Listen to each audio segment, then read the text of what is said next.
دوستو، ایک رات سیون شریف میں ایک غریب چراغ فروش اپنے چھوٹے سے ٹین کے ڈبے میں چند بجھے ہوئے چراغ رکھ کر بیٹھا تھا۔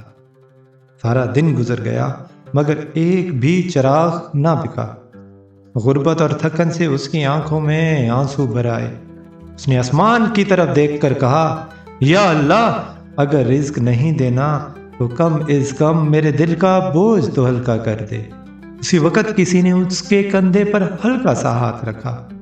وہ مڑ کر دیکھتا ہے، سامنے حضرت لال شہباز قلندر کھڑے تھے اپنے خاص درویشوں کے ساتھ۔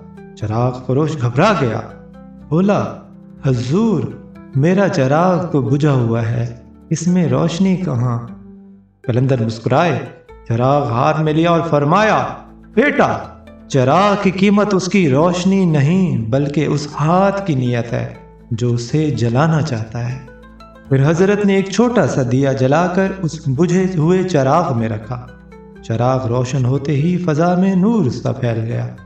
حضرت نے فرمایا، جس دل میں تھوڑا سا بھی نور ہو اندھیروں کو شکست دے دیتا ہے، اور جس عمل میں سچائی ہو وہ کبھی رائے گاہ نہیں جاتی۔ پھر انہوں نے چراغ فروش کے سارے چراغ خرید کیے، مگر جاتے ہوئے بات کہہ گئے، چراغ بیچنا چھوڑ دینا، لوگوں کے دل روشن کرنے والے بن جانا، اور یہ کام کبھی بند نہیں ہوتا۔ کہتے ہیں وہ غریب چراغ فروش بعد میں سیون کا مشہور درویش بنا، جو راتوں کو لوگوں کے گھر میں دیا نہیں، دلوں میں امید اور محبت کی روشنی جلایا کرتا تھا۔